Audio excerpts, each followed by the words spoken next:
The-Duel-Mafia. I'm coming here today with my Louisville top 32 deck profile of my totally awesome Paleozoics. I ended up getting 17th place at my first regional, so I got my national invite. I'm really hype about it, so I thought I'd go ahead and share the side deck, the extra deck, and the main deck of what I use this weekend. So I'm going to start out with the traps in their lineup. I ran 3 Paleozoic Picaya. This is great. Discard Paleozoic, draw 2. I just needed to cycle through the deck, and it just worked. It was the main thing I searched out.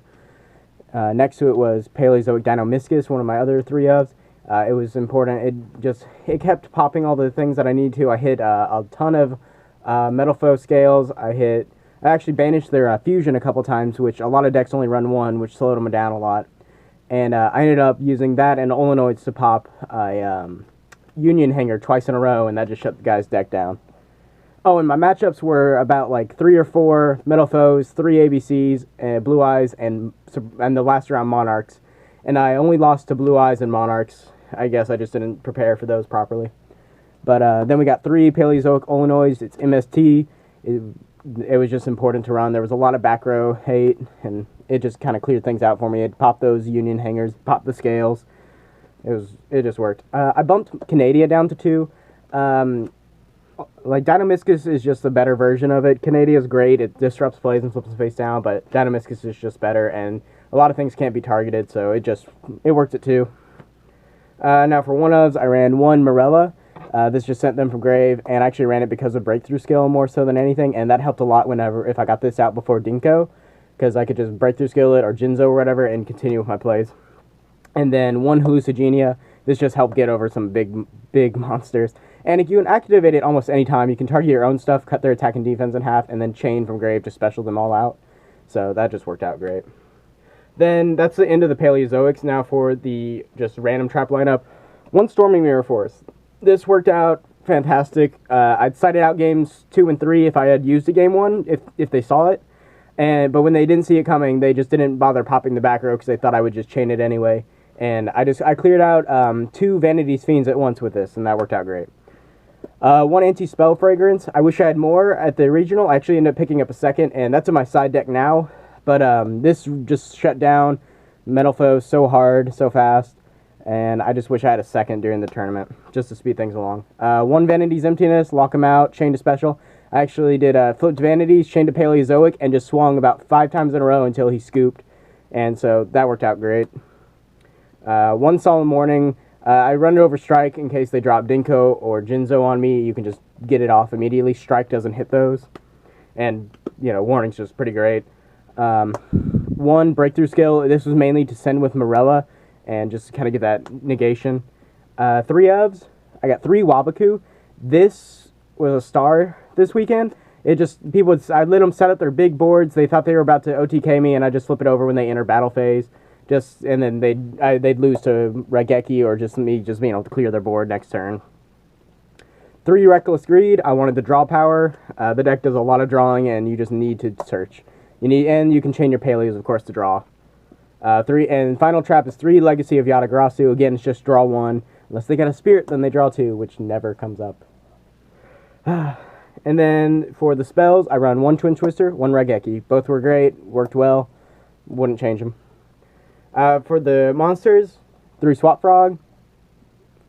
No way to get around it. You got to run 3 Swap Frog. It's great. One thing I didn't actually know about Swap Frog originally was if you have another frog in hand, like you got these 2, you instead of specialing them right off the bat, you just normal, send a Ronin Tonin, bounce them back to hand, special by discarding, send another Ronin Tonin, and you just filled up your grave with frogs, and you just kind of deck thin really hard, and you just get all those frogs in there to work with. And that just helped a lot. 3 Dupe Frog, only 1 hollow. This just shielded everything. Like I'd get out my big guys and I just drop Dupe Frog with Totally during their standby phase and just protect myself. And also, this is the guy you summon during the standby phase of your opponent's turn. You summon Swap Frog during your turn to start your Xyz plays.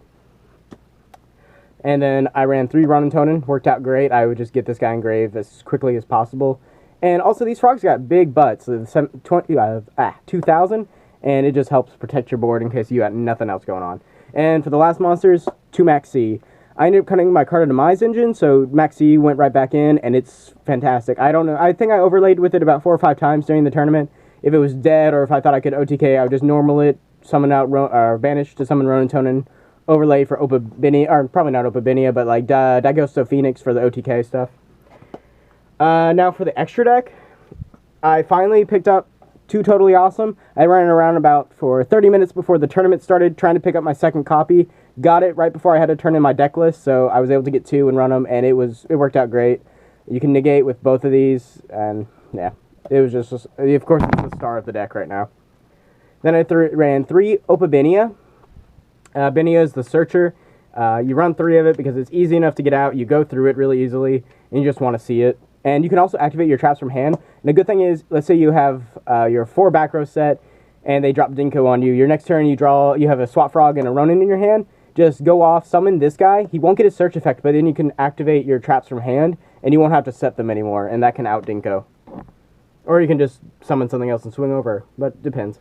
I bumped Anomalocaris down to 2, just because I got the 3rd Toad, and you really don't go into him too easily more than once per game, just because he requires 3 materials, and one of them has to be a trap at least to get the good effects, but he just gets you those draws. He disrupts plays because he pops during either player's turn. And, of course, he's unaffected by monster effects, which a lot of people can't play around. They'll drop Castell and immediately regret it. Then, for my 2 ofs, I ran 2 Sky Cavalry Centuria. This was just to get rid of those big problem monsters, overlay, swing into it, bounce it, and that worked out nicely. Or I could drop him in defense and sit on him. 2 Cat Shark, this was great. Double my Toad's attack and just swing massive damage. Or double Dagosto Phoenix's attack and swing for 6,000 because he would swing twice. This guy doubles, so you 3,000, 3,000. So that was an OTK play. A lot of people know about that one already. Then 1 Crumble Logos, never went into him this tournament. Might drop him, I don't know. But he's okay. Then 1 Downer Magician just to rank up. Usually I rank up Opabinia or just something that's dead on the board. Just to get a bigger beater on the field. And then 1 F-Zero, went into him a couple times, and when I did, he stopped the opponent. They have trouble getting their big guys on board to out anything, and they're scared to do so. Then for the side deck, in this video, I dropped the 2 cycle readers that I ran just because they just weren't working for me. I had better things to side when I chose other things to side when I wanted them. So I bumped up, I ran 1 of these at the tournament. I would have wanted 2. Every time I drew it, it was live. I would just flip everything face down and be able to start working. Again, like, it just outs those big boards of boss monsters. You get their 1 negate out of the way, then you drop that.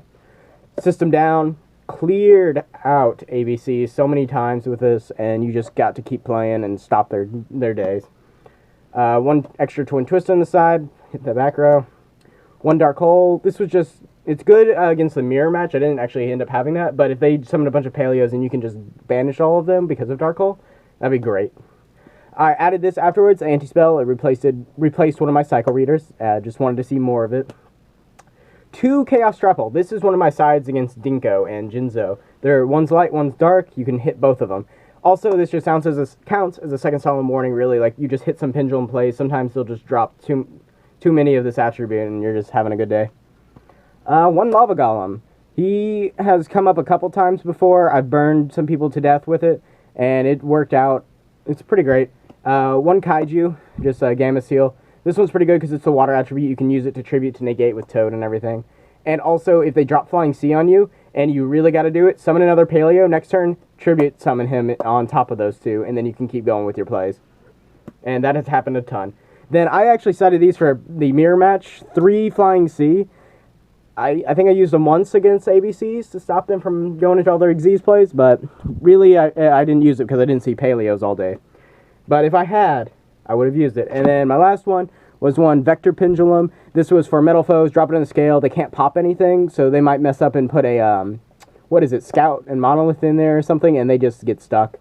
So he would have been great to draw into. I still got to test it out more, but I really enjoyed the deck. I think it did great this weekend. The guy who topped was actually playing Mermails, I think. And he did pretty great. I think he was playing a Mermail Frog thing. But yeah, the deck overall was fantastic this weekend. It was great for my first regional. And I'm really happy to have gotten my invite. So I hope this deck profile was helpful to you guys. And Don't forget to like, comment, and subscribe. And I'll talk to you guys later. Bye.